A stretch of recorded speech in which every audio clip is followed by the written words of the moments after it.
이제 하나님의 거룩하신 부르심 앞에 마음과 뜻과 정성을 다하여 하나님을 예배하도록 합니다. 묵도하심으로 3월 8일 주일 예배 하나님께 드립니다.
여호와는 나의 빛이요 나의 구원이시니 내가 누구를 두려워하리요.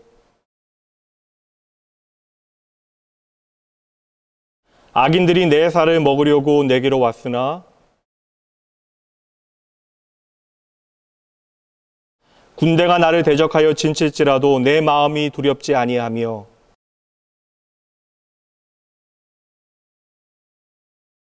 내가 여호와께 바라는 한 가지 그것을 구하리니 곧 내가 내 평생에 여호와의 집에 살면서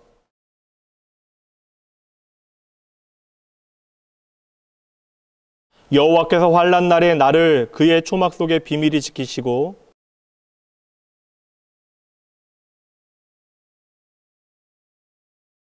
이제 내 머리가 나를 둘러싼 내 원수 위에 들리리니 내가 그의 장막에서 즐거운 제사를 드리겠고 노래하며 여호와를 찬송하리로다. 전능하사 천지를 만드신 하나님 아버지를 내가 믿사오며 그 외아들 우리 주 예수 그리스도를 믿사오니 이는 성령으로 잉태하사 동정녀 마리아에게 나시고 본디오 빌라도에게 고난을 받으사 십자가에 못 박혀 죽으시고 장사한 지 사흘 만에 죽은 자 가운데서 다시 살아나시며 하늘에 오르사 전능하신 하나님 우편에 앉아 계시다가 저희로서 산자와 죽은 자를 심판하러 오시리라. 성령을 믿사오며 거룩한 공예와 성도가 서로 교통하는 것과 죄를 사하여 주시는 것과 몸이 다시 사는 것과 영원히 사는 것을 믿사옵나이다. 아멘.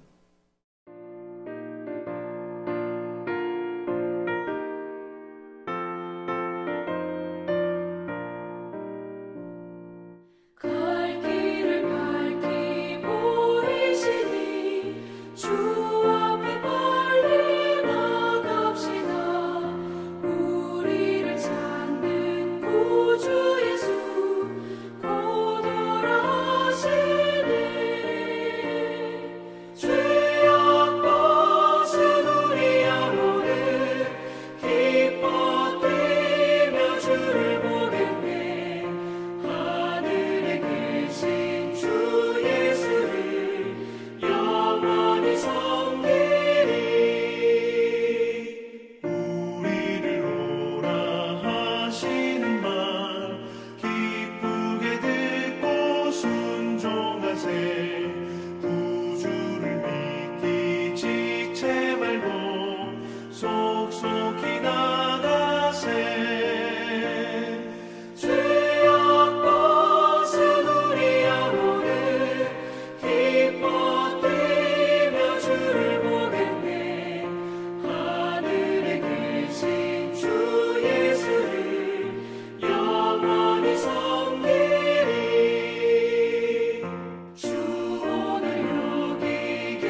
고마우신 하나님 아버지 감사합니다.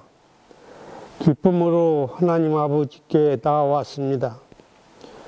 코로나 바이러스가 온 천지에 창궐하는 대재앙 가운데도 아름다운 낙원교회 예배당에서 창조주 여호와 하나님께 예배드릴 수 있음에 감사드립니다.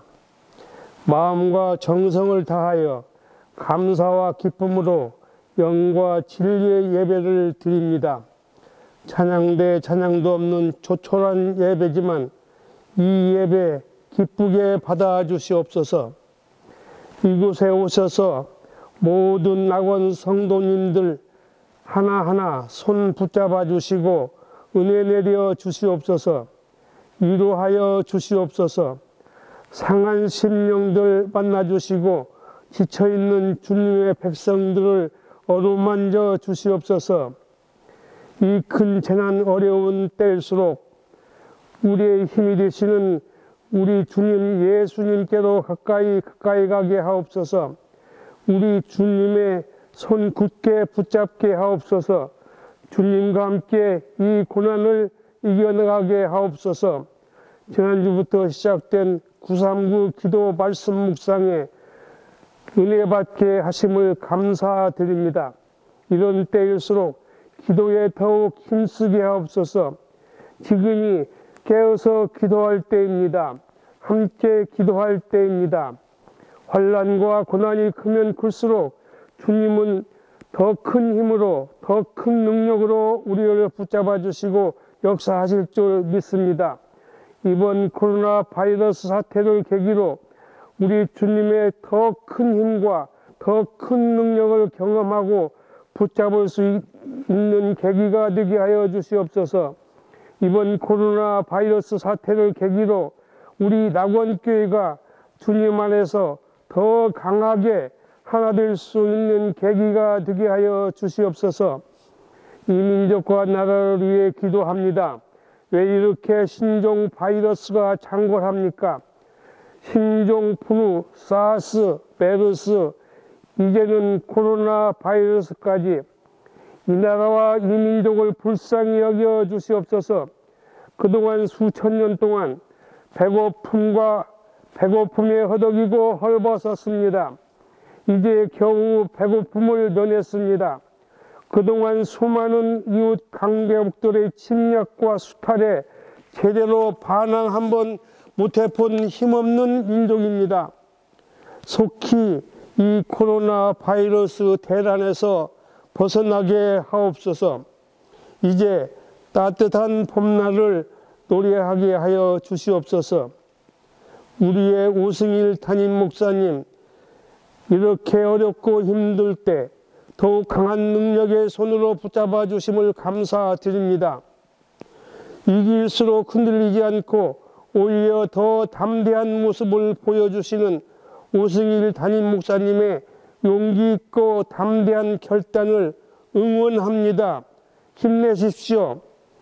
이 어둠의 시대, 절망의 시대에 희망과 생명의 하나님의 메시지를 담대하게 거침없이 선포할 수 있도록 하나님 힘과 용기와 능력을 주시옵소서. 선포되는 말씀이 생명의 말씀이 되도록 성령님 붙들어 주시옵소서. 이 모든 말씀 우리 주님 예수님 이름으로 기도드렸습니다. 아멘.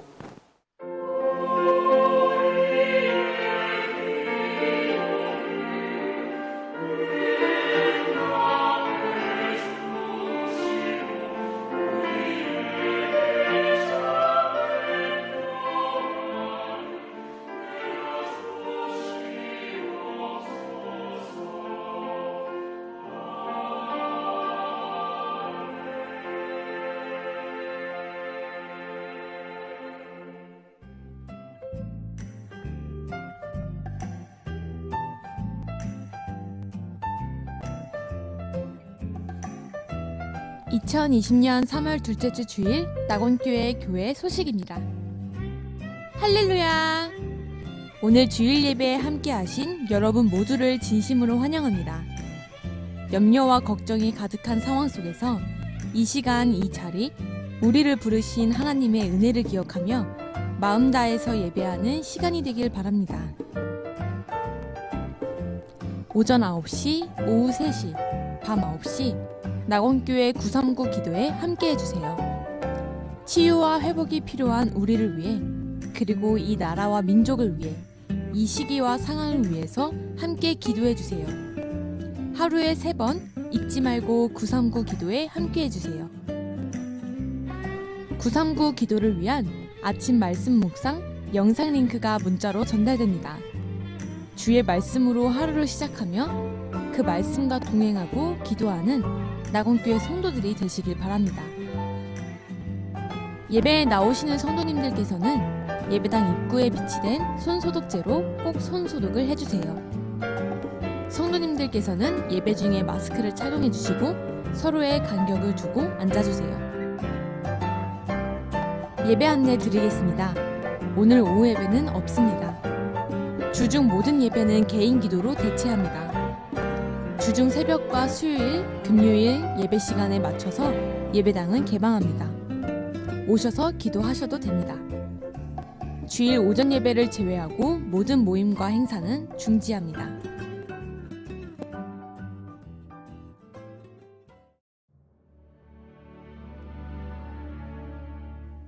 오늘 우리에게 주시는 하나님의 말씀입니다. 마태복음 1장 23절 말씀입니다. 보라, 처녀가 잉태하여 아들을 낳을 것이요 그의 이름은 임마누엘이라 하리라 하셨으니 이를 번역한즉 하나님이 우리와 함께 계시다 함이라.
내가 너희에게 주는 평화는 세상이 주는 평화와 같지 않다.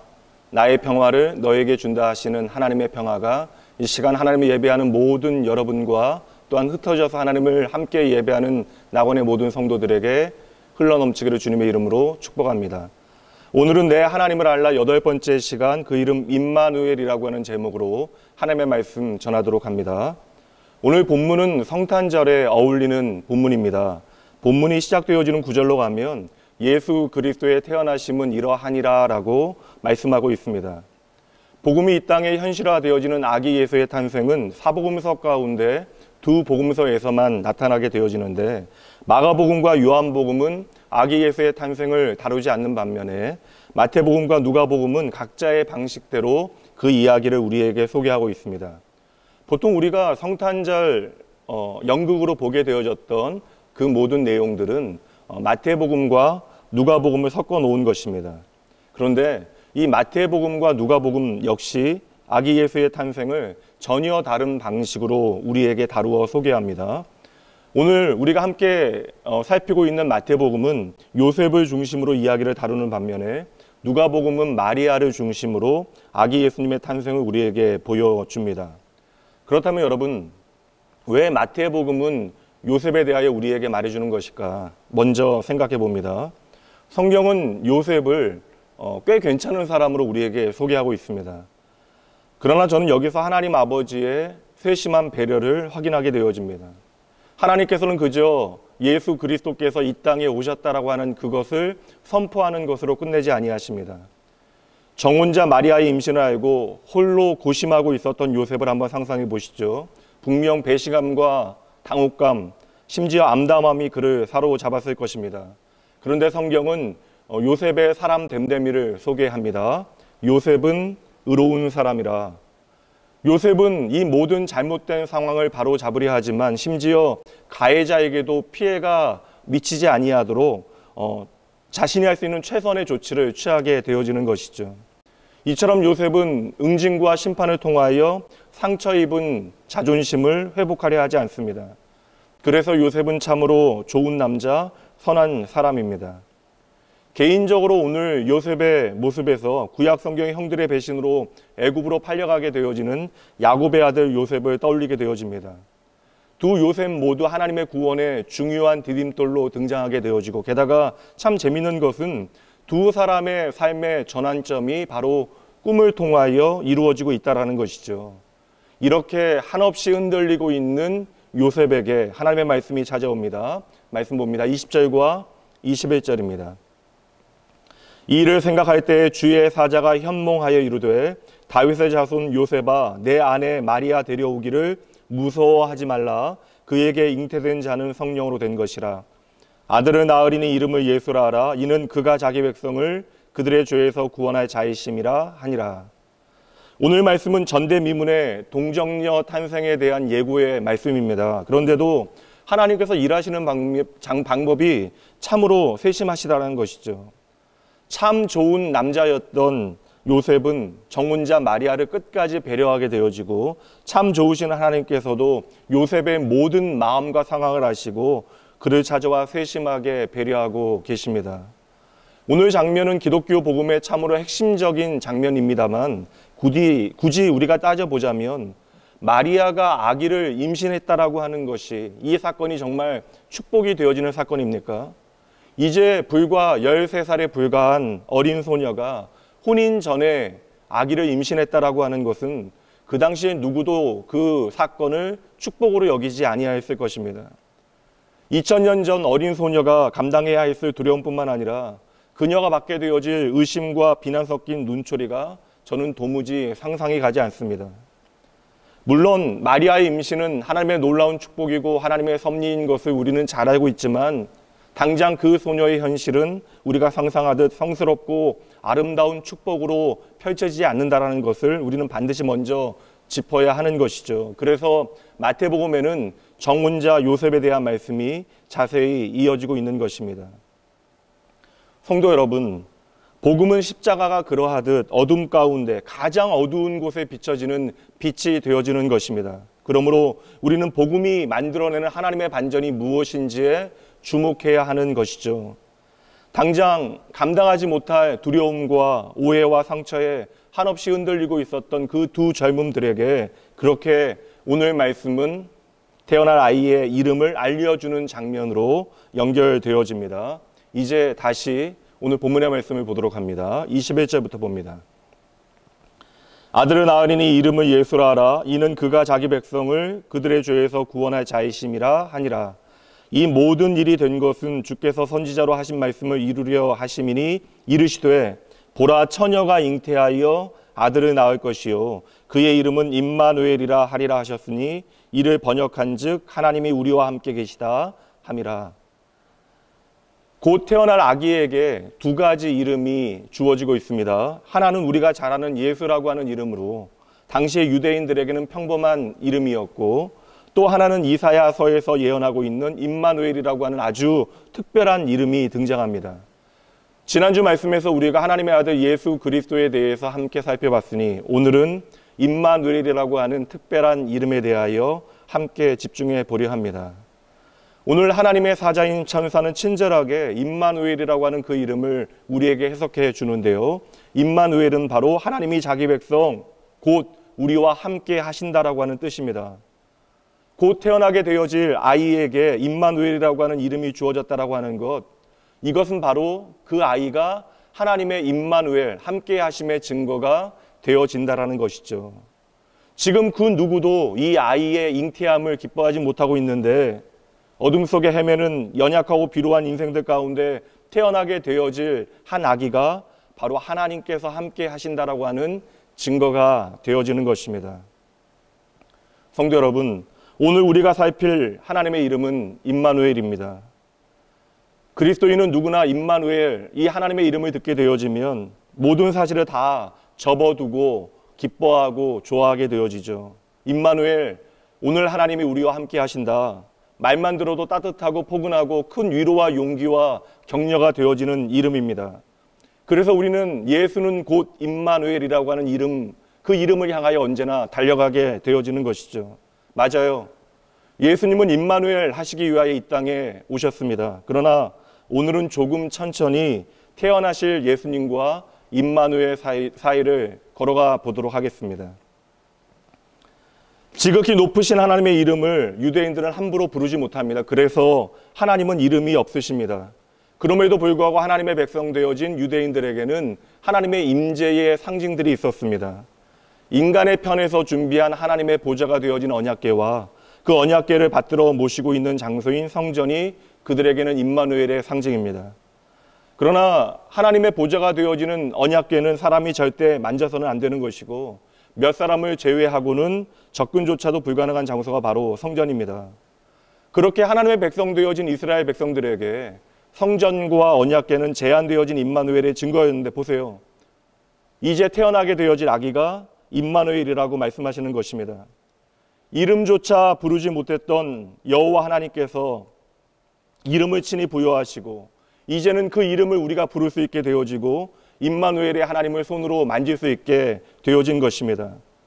오늘 우리에게는 그냥 감사하면 끝나는 너무나 당연한 이름이 되어지지만 유대인들에게 임마누엘이 이제 한 아기로 이 땅에 임했다라고 하는 것은 애시당초 정신 나간 소리였다라는 것입니다. 성도 여러분, 이처럼 복음이라고 하는 것은 우리가 감당하지 못할 천지개벽이 되어지는 것이고 이해하지 못할 반전이 되어지는 것이죠. 이제 태어날 연약한 아기가 하나님의 임마누엘이라는 것입니다. 이제 하나님이 우리의 눈에 보이고 우리의 손에 잡히게 되어진다는 것이죠. 그럼 조금 더 생각해 보도록 하겠습니다. 그렇다면 이제 보게 되어질 하나님이 우리와 함께 하신다라고 하는 그 증거가 무엇입니까? 보세요, 여러분. 곧 태어나게 되어질 아기, 힘없고 깨어지기 쉬운 약하디 약한 존재, 그저 스스로 할 수 있는 것은 숨을 쉬는 것이 전부이고 타인에게 기대지 않고서는 살아갈 수 없는 질그릇과 같이 연약한 그 존재의 초라함과 그 약함이 임마누엘, 하나님이 지금 여기에라고 하는 이름을 갖게 되어진다라는 것입니다. 근데 여러분, 이 역설적인 사실이 바로 오늘 저와 여러분에게 복음이 되어진다라는 것이죠. 복음은 우리 생각처럼 애초에 크고 강하고 견고하고 완벽한 것이 아닙니다.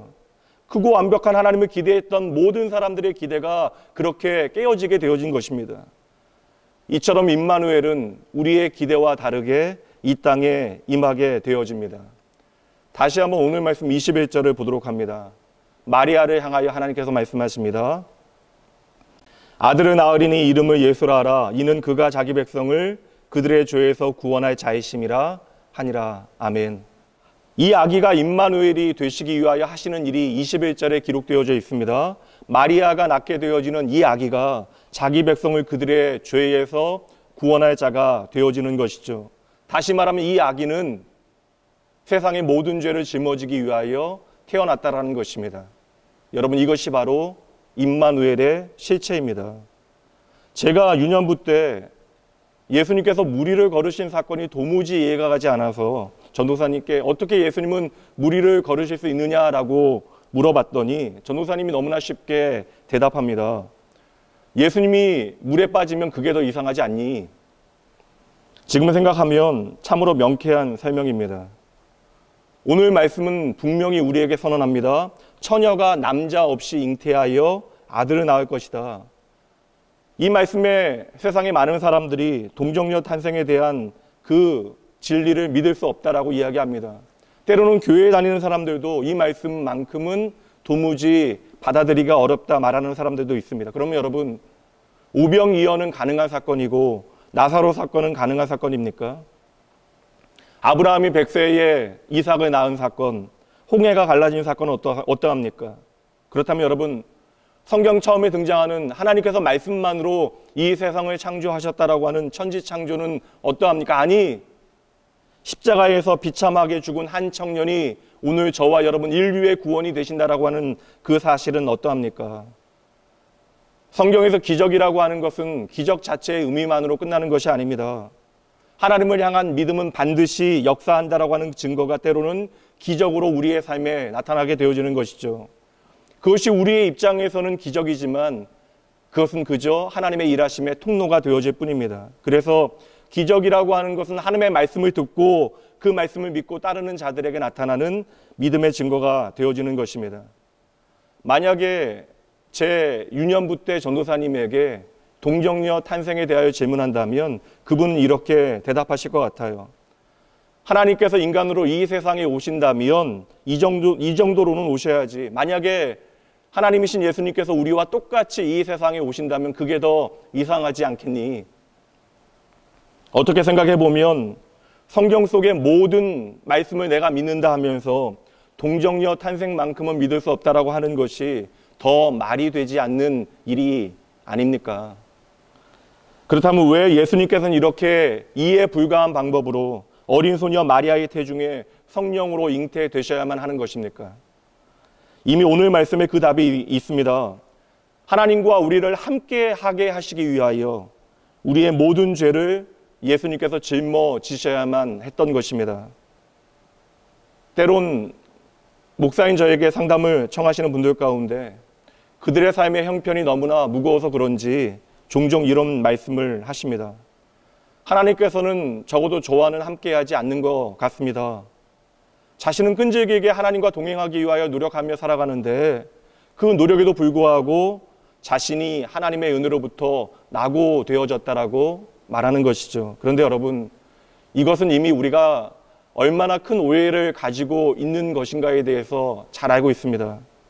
우리가 하나님께서 우리와 함께 하신다라고 하는 사실을 증명하기 위하여 하나님께서 나와 함께 하신다라면 내가 원하는 대로 모든 것이 이루어져야 한다라고 하는 오해를 하게 되어지는 것이죠. 다시 말해 내가 원하는 대로 오늘 내 삶이 되어지지 않았기에 나는 임마누엘을 믿을 수 없다라고 말하는 것입니다. 그러나 여러분, 오늘 말씀을 다시 한번 보세요.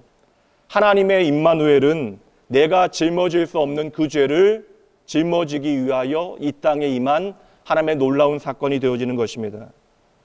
예수님께서 십자가에 달리게 되어지는 그 순간 예수님의 죄목이 십자가의 가장 위에 죄패로 달리게 되어집니다. 그 죄패는 이렇게 쓰여 있었죠. 유대인의 왕 나사렛 예수, 왕이 백성들에게 죽임을 당하게 되어집니다.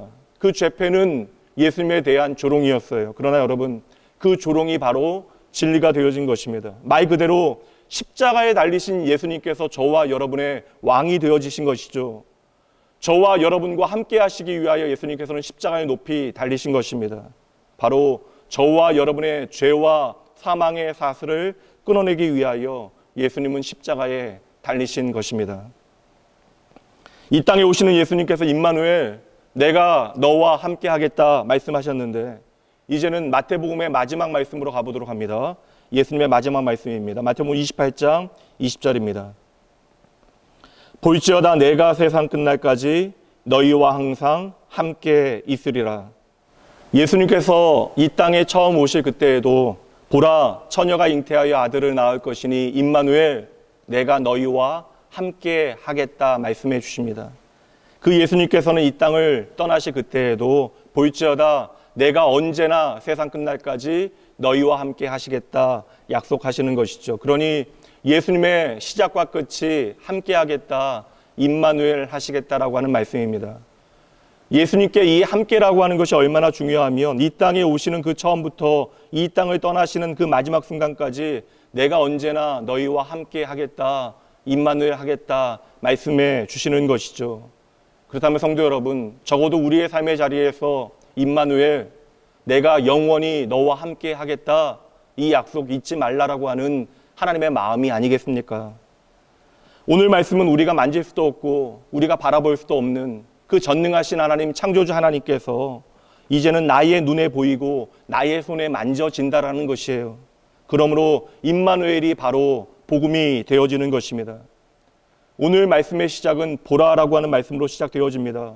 그저 처녀가 남자 없이 잉태하여 아들을 낳게 되어지는 그 신묘하고 신기한 사건을 보라라는 것입니까? 여러분, 다시 묻습니다. 왜 하나님이신 예수님께서 그렇게 어린 소녀의 태중으로 오셔야만 하는 것입니까?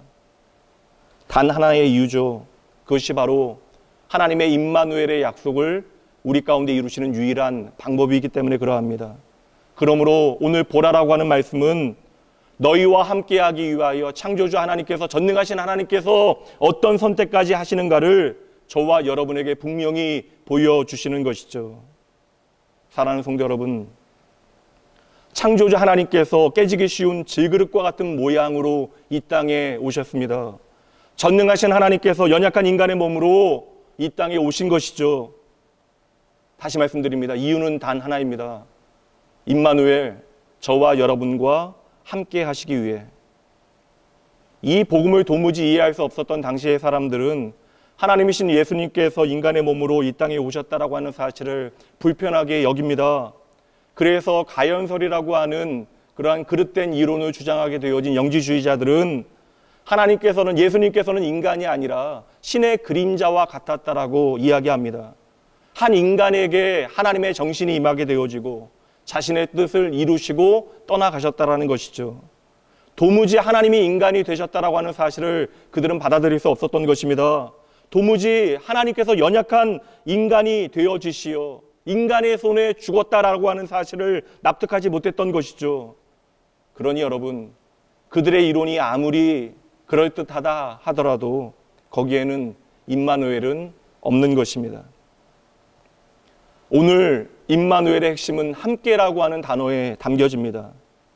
우리의 인생 가운데 함께라고 하는 단어만큼 어려운 단어는 없습니다. 그런데 존재하는 모든 것의 주인 되신 하나님께서는 인간의 삶의 모든 여정 가운데 함께 하시겠대요. 우리가 어머니의 태중에 있었듯이 예수님께서도 그리하셨습니다. 우리가 죽어 무덤에 갇히게 되어지듯이 그분도 무덤 속에 갇히게 되어지셨던 것이죠. 우리가 태어나면서부터 하나님의 부름받아 하나님 앞에 서게 되어지는 우리의 삶의 모든 여정 가운데 하나님은 그렇게 언제나 임마누엘, 우리와 함께 하십니다. 우리가 행복할 그때에 우리와 더불어 함께 그 행복을 나누시고, 뿐만 아니라 우리가 고통 가운데 아픔과 상처에 시달릴 그때에도 그 모든 문제의 한 중앙에 하나님께서 함께 하시고 그 삶의 문제에 하나님께서 친히 개입하십니다. 오늘도 우리를 향하여 보라 말씀하시며 우리의 삶의 자리에 찾아오시어 우리와 함께 동행해 주시는 것이죠. 그래서 그분은 오늘도 나의 임마누엘이 되시는 것입니다. 성도 여러분, 날마다 여러분의 삶의 자리에서 하나님의 임마누엘의 증거를 확인하셔야 합니다. 오늘 우리가 이 자리에서 예수의 이름을 나의 구주로 부르는 것이 바로 임마누엘의 확실한 증거가 되어지는 것이죠. 물론 우리의 살림살이가 나아지거나 고달픈 병에서 고침받는 것, 하나님의 임마누엘의 증거가 되어지는 것입니다. 우리의 삶의 겉으로 드러나는 모든 은혜의 증거도 하나님의 함께 하심을 우리로 하여금 확인하게 합니다. 그러나 우리는 연약하기에 그런 방식이 아니면 하나님의 임재와 동행을 느끼지 못하기 때문입니다. 마치 엄마가 어린 아이에게 과자를 건네는 것과 같은 거예요. 엄마의 사랑이 결코 과자에 있는 것은 아니지만 아이는 그러한 방식으로 엄마의 사랑을 확인하기에 엄마는 적당히 아이에게 과자를 주는 것입니다. 그런데 아이가 자라나서도 과자를 통해서만 엄마의 사랑을 확인한다면 그것은 문제가 되어지는 것입니다. 이제 어린 마리아의 품에 안기게 되어질 아기 예수는 말 그대로 하늘의 영광, 땅에는 평화를 가져오게 되어지는 하나님의 아들이시지만 여러분 자세히 보셔야 돼요. 지금 여물통에 누워있는 아기 예수와 십자가에 달린 예수님의 모습이 겹쳐 보이는 것입니다. 이 아기는 세상의 모든 죄를 짊어지고 죽기 위해 태어난 아기입니다. 심지어 하나님께 외면당하고 버림당하고 그 죽음의 최악의 상태까지 이르게 되십니다. 그러기에 예수님께서는 십자가에 달리시어 죽으시며 영원히 우리와 함께하게 되신 것이죠. 여러분, 임마누엘의 그 의미가 무엇인지를 다시 한번 깊이 새겨보셔야 합니다. 분명 임마누엘은 우리의 인생의 최고의 축복인데 그 임마누엘은 그렇게 단순하거나 낭만적인 이야기가 아닙니다. 전능하신 초월적인 존재 되신 하나님께서 인간의 육체를 입으시고 그것도 혼자 힘으로는 움직일 수 없는 아기의 모습으로 이 땅에 그리고 저와 여러분의 삶의 현장에 찾아오셨다라는 것이죠.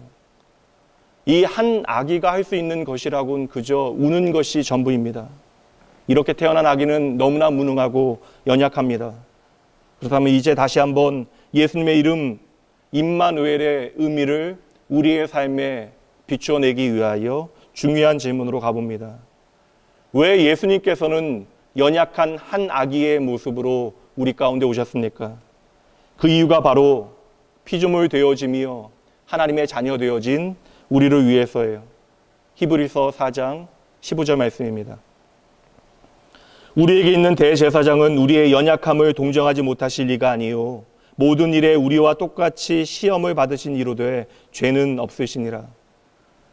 하나님이신 예수님께서 우리와 똑같은 육신의 한계를 가지셨기에 하나님이신 예수님께서 우리의 처지와 똑같은 상황을 경험하셨기에 하나님이신 예수님께서 우리가 겪는 모든 고통을 똑같이 겪으셨기에 하나님이신 예수님께서는 오늘 우리의 모든 상황을 다 이해하십니다. 그렇기에 때로는 우리의 잔머리와 말도 안 되는 변명을 기꺼이 받아들이시고 때로는 그 말도 안 되는 꼼수와 거짓말을 야단하실 때도 있는 것이고 또 그래서 우리를 언제나 이해하시고 끝까지 기다리시고 용서하시고 오늘도 회복하실 수 있음을 여러분 믿으셔야 하는 거예요. 여러분, 오늘 우리가 이 자리에서 하나님을 예배하는 것은 결코 당연한 것이 아닙니다. 두려움 가운데 우리가 한 우리의 최선의 의지의 선택이 되어지는 것도 아니에요. 하나님을 떠나 죄인의 자리를 선택한 저와 여러분은 이제 하나님과 화목할 수 없습니다. 하나님께로 갈 수 있는 모든 길을 우리가 스스로 끊어버린 것이죠. 거룩하신 하나님 앞에 죄인된 우리가 나아갈 수 있는 방법이 없습니다. 하나님이 우리를 떠나가신 것이 아니라 우리가 하나님을 떠난 것입니다. 이제 우리가 하나님과 함께하기 위해서는 하나님의 공의를 통과해야 하는데 하나님의 공의는 바로 마땅히 치루어야 하는 죄값을 치루어내는 것입니다. 우리가 우리의 죄값을 치루어야 하는데 하나님을 떠난 죄의 값이 바로 영원한 사망이니 이 죄값을 우리가 어찌 치르겠습니까? 말 그대로 하나님을 떠난 그 죄의 결과가 사망인데 우리의 결국이 사망이라면 그 멸망이라면 그 어떤 것도 이제는 우리에게 답이 되어질 수 없는 것이죠. 결국 우리는 도무지 해결할 수 없는 이 죄의 문제를 해결하시기 위하여 예수님께서는 인간의 몸, 그것도 가장 연약한 아기의 모습으로 이 땅에 오신 것입니다. 우리와 똑같은 모양으로 우리의 죄의 결과를 대신 짊어지기로 작정하신 것이죠. 그 한 아기 예수님 덕분에 우리는 이제 죄사함 받고 용서받아 하나님과의 관계가 회복되어진 것입니다. 성도 여러분, 다시 한번 말씀드립니다. 이 땅의 모든 생명은 살기 위하여 태어납니다. 그러나 이 땅에 한 아기로 오신 예수님은 죽기 위하여 나셨습니다. 그래서 이제 마리아의 품에 안기게 되어질 아기 예수의 모습에서 우리는 십자가에 달려 헐떡이는 청년 예수의 그 안타까움을 보게 되어지는 것입니다. 한 아기로 오신 예수님께서 나의 임마누엘이 되실 수 있는 방법은 오직 하나, 갈보리에 세워진 바로 십자가가 되어지는 것이죠. 그러므로 성도 여러분, 마리아의 품이나 십자가나 모두가 다 하나님의 임마누엘의 장소입니다. 내 눈에 보기에 기쁨과 평화가 있는 곳만이 아니라 심지어 극한의 불안과 슬픔이 있는 곳에도 하나님은 언제나 함께 하십니다.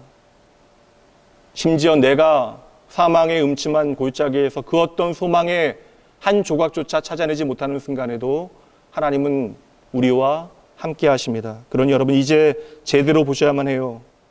오늘 내가 세상에 더할 수 없는 행복감에 취해 있다 할지라도 그곳에 하나님께서 우리와 함께 하지 않는다면 그 자리는 가장 공허한 자리가 되어지는 것입니다. 반대로 내가 세상의 모든 사람들의 동정을 살 만큼 어려운 형편이다 할지라도 하나님께서 그 자리에 함께 하신다면 그것이 바로 하나님의 나라, 하나님의 샬롬이 임하는 자리가 되어지는 것이죠. 저는 오늘 여러분들에게 극단적으로 하나님의 임마누엘을 이렇게까지 설명하겠습니다. 예수님이 지옥에 계신다면 심지어 그 지옥도 하나님의 나라가 되어지는 것입니다. 그러나 지옥이 지옥인 까닭은 결코 임마누엘이 영원히 없는 곳이 그곳이기 때문입니다. 성도 여러분, 오늘 우리에게 주어진 이름 임마누엘은 그저 하나님이신 예수님의 이름 하나를 우리에게 알려주고 계시는 것이 아니라는 것이에요. 그 임마누엘이라고 하는 이름에는 하나님의 나를 향한 뜨거운 심장이 담겨져 있는 것입니다.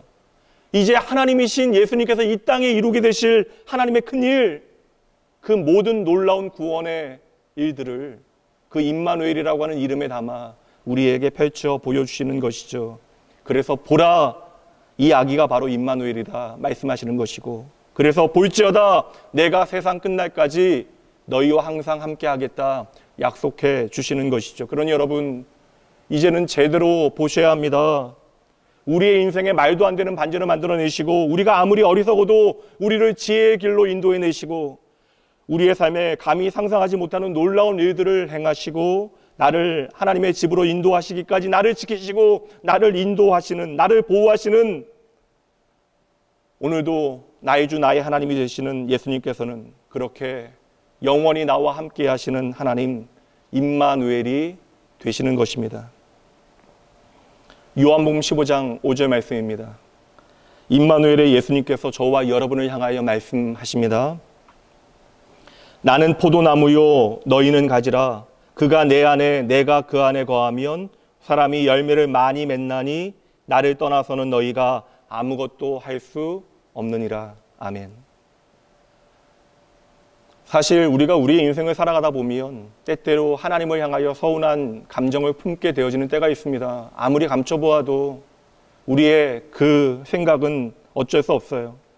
어느새 내 삶에 하나님을 향한 감사와 기쁨이 사라집니다. 그러니 말씀을 읽는 일, 기도하는 일, 심지어 예배하는 일도 우리에게 어려운 일이 되어집니다.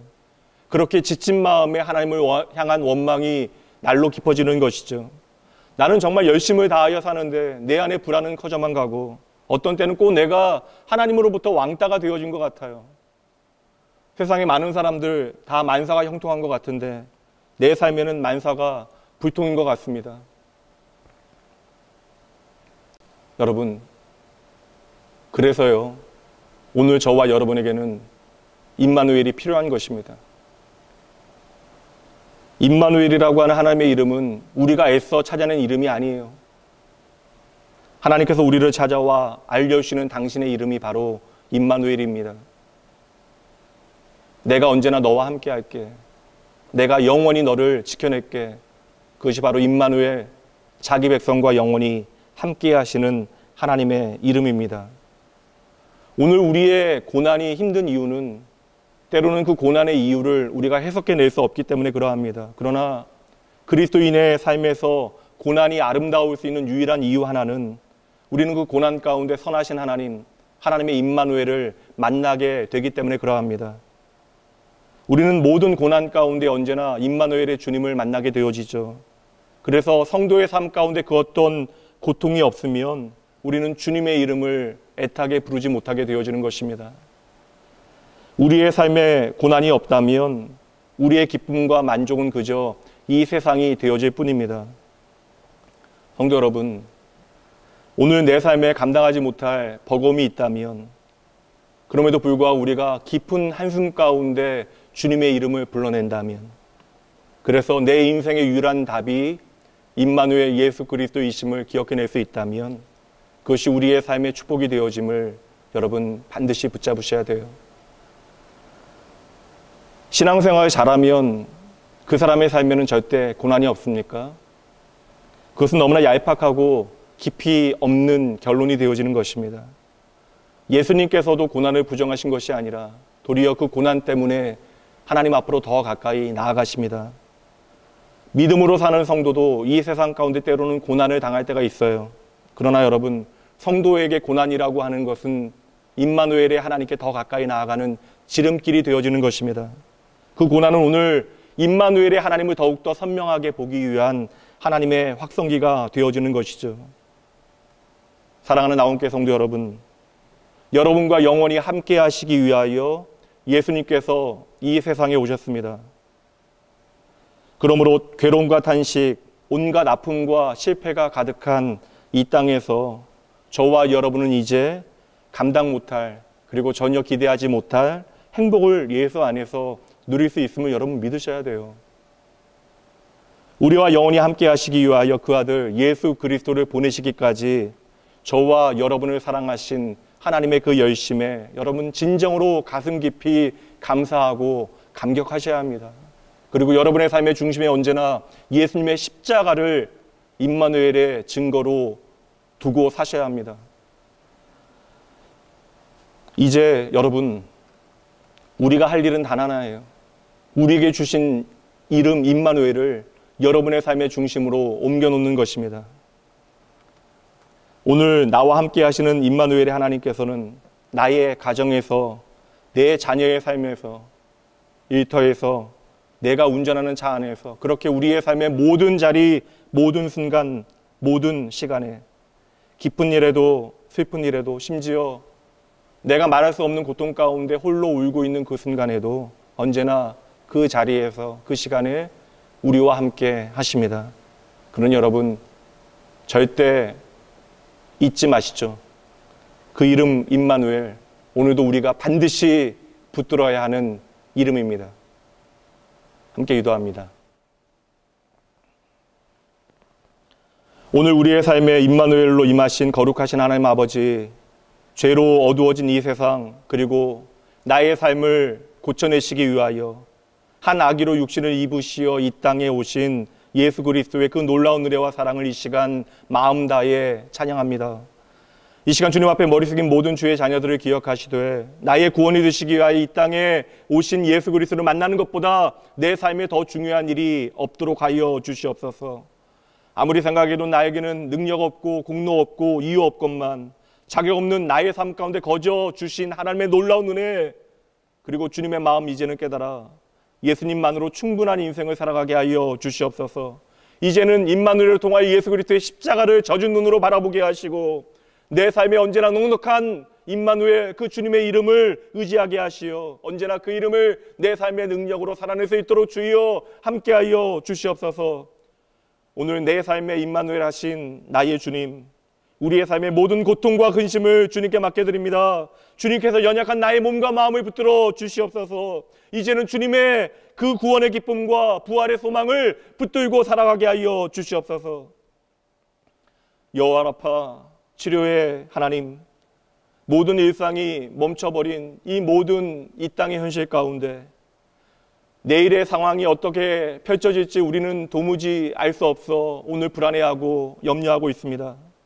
무엇보다 하나님, 이 모든 상황과 형편 가운데 내가 내 삶을 책임질 수 있다라고 하는 스스로 높아진 우리의 마음을 하나님 앞에 내려놓게 하시고 겸손하게 하여 주시옵소서.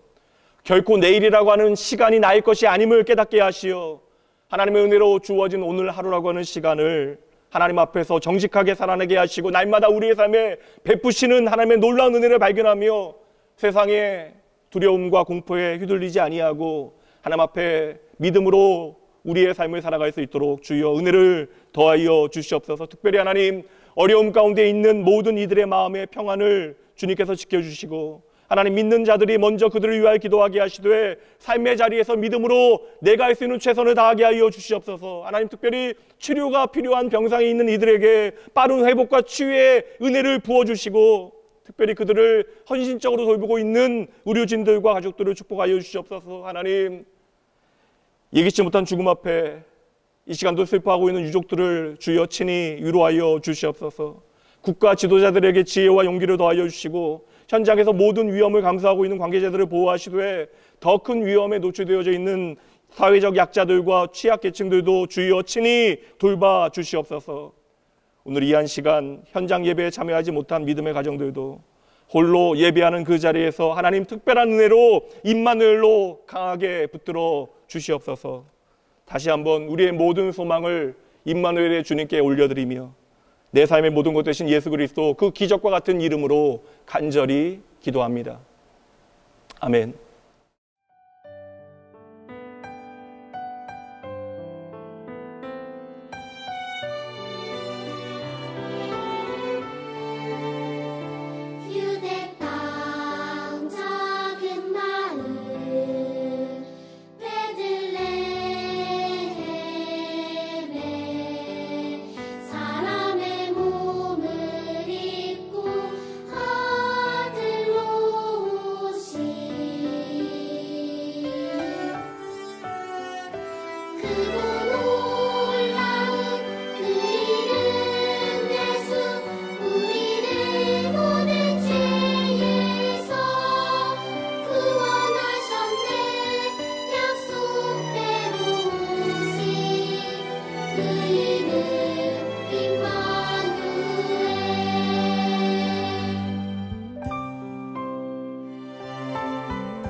말씀이 육신이 되어 이 세상의 구주로 오신 주님, 인생의 결핍과 그릇된 것 투성인 우리와 함께 하시기 위하여 임마누엘로 나의 삶에 함께 하시는 주님을 바라보며 저희들 참으로 만족하게 하시고 주여 그 고달픈 인생길 가운데 예수 그리스도의 이름으로 말미암아 용기 얻게 하시니 참으로 감사드립니다. 하나님, 이 시간 저희의 최선의 감사의 고백을 주님께 돌려드립니다. 내 삶의 모든 것이 하나님의 은총이며 하나님의 사랑임을 이 시간 고백하며 주님 앞에 진실로 드리는 그 모든 아버지의 손길마다 축복하여 주시되 하나님, 오직 하나님만이 나의 소망 되심을 고백하는 모든 사랑하는 주의 백성들의 삶 가운데 주여 하나님만이 허락하실 수 있는 세상의 평안과 기쁨과 감격으로 하나님 믿음의 삶을 살아갈 수 있도록 주여 친히 함께하여 주시옵소서. 우리의 삶의 모든 자리 순간순간마다 한 영혼을 향하신 주님의 마음 저희들 붙들게 하시고 그 은혜 가운데 살아가며 주님께서 오늘도 찾으시는 잃어버린 한 영혼을 저희도 함께 찾아 나서는 주님의 아름다운 손과 발이 되어질 수 있도록 주여 이 시간 머리 숙인 주의 백성들의 삶을 축복하여 주시옵소서. 이들을 통하여 주의 복음을 살아낼 수 있도록 성령 하나님 친히 이들을 붙들어 주시옵소서. 주님, 이 시간도 여전히 주님 앞에 나아가기를 주저하는 영혼들이 있다면 주님께서 그들의 삶 가운데 친히 함께 하시어 그들의 심령을 만져 주시옵소서. 오늘도 내일도 우리의 삶에 언제나 임마누엘로 함께 하시는 우리의 생명 되신 예수님 이름으로 축복하며 간절히 기도합니다. 아멘. 평화 하나님의 평강이 당신의 삶에 넘쳐나기를 평화 하나님의 평강이 당신의 삶에 가득하기를 축복합니다.